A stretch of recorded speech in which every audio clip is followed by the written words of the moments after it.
some takeaways from the player availabilities that we had on Saturday as well, because Rick Tocchet, the head coach, and the general manager, Patrick Alvin, they spoke on Monday. I was there. You've gone through. You got 6 articles up at Canucks Army from the media availability, so we'll dive into that. But quickly, over the weekend, the players did meet. I think we can start with the biggest takeaway, and I feel like everyone's kind of on the same page here. The biggest takeaway was probably the surprise of just seeing Tanner Pearson there in the first place. I was surprised that he was one of the players that came out to talk. Obviously, it's a tough situation for him because there's been no other media availability since his injury. All we've heard is a press conference with the president and some doctors, as well as Quinn Hughes speaking out saying it wasn't handled correctly. So, I mean, the Tanner Pearson situation to me was the big story. Did you take away anything from what he talked about? I think this is a sticky situation for both sides, and you can kind of hear the way that Tanner Pearson was answering some of the questions. I don't think this story's over and he's just going to show up next year and play. I don't think that's the way this story's going right now. I think there's a lot more to this, and there may be some NHLPA getting involved here with the situation. Look, you feel horrible for the player, and I think that's the thing that we have to keep at the front of mind when it comes to talking about the Tanner Pearson situation is anybody on either side or anybody even looking at this situation wants to see is for Tanner Pearson to get healthy, right? Like he even said it. He's asked about, I think, something about his hockey, and this isn't a knock to whoever asked the question. It was just that he said, like, I'm just trying to get my hand back, right? Like he's just trying to be a dad again. He just wants to really have his life back, right? Because right now what he's able to do is very, very limited. And look, to even talk about like a NHL return, he's going to be behind the 8 ball coming into camp, right? Like it's going to be so hard for him, even if he, is actually done with surgeries, as our pal Rick Dollywall has reported, after 6 to 7, keep in mind.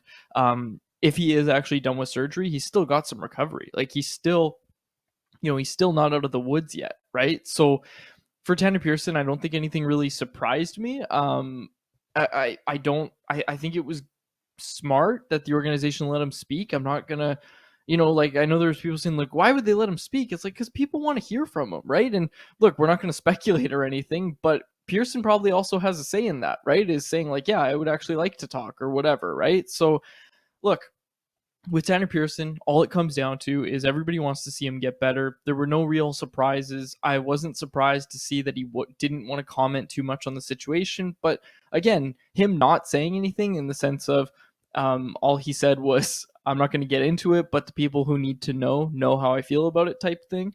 Look, that speaks volumes, right? We've heard Elliot Friedman talk about how if he can't get another contract after this, Pearson may be filing a grievance against the Canucks. But again, there's still a year left on that contract. We're not there yet. So let's just kind of see how it goes for him in the summer. I think first and foremost, everybody just wants to see him get 100% and back to being his everyday self. Yeah, another takeaway was Elias Pettersson talking about taking the contract extension a little bit slowly. He said he'd like to hear in Vancouver. I think winning is something that's very important to him, obviously. It's something we've heard from him over the past couple of years, really, now about talking about his future with the Vancouver Canucks. Winning's important. Winning's very important to this guy. So we'll have to see how slow contract talks are really going. This might just be, listen, he's got a top tier agent. They keep everything under the wraps pretty good. But we'll have to see what happens if they can get a deal done sooner rather than later. That's the hope for everyone. From hearing JP Barry on Donnie and Dolly just yesterday, sounds like Barry wants that 8-year deal. We'll see. The way the agent speaks for a player normally is pretty accurate. 8 years is be something I would love to see for Elias Pettersson. I wish you could sign him for 20 years. So we'll have to see what that happens there. Any comments on that? Or you want me to just move forward here, Quads? No real comments on that. But when we get to Brock Besser, I got a lot on that. But no real comments on that. No surprises. Again, like that's the thing is these press conferences rarely actually bring anything where you're like, oh my gosh, like there's something that we really need to talk about. Look, Elias Pettersson, when it comes to that, I think even the thing that's more surprising about it is what Alvin had to say about it after. And what Alvin basically said was, we can come into next year and it doesn't really seem like the organization is in any sort of rush to extend him. And I don't know how much of a problem I have with that, to be honest with you. Talk to me in a couple months and we'll see how negotiations are going when stuff, of course, gets leaked and everything like that. But I don't think I really have a problem with that. Them saying, we're just going to take it slow and everybody's going to get to their summer and then we'll see what happens.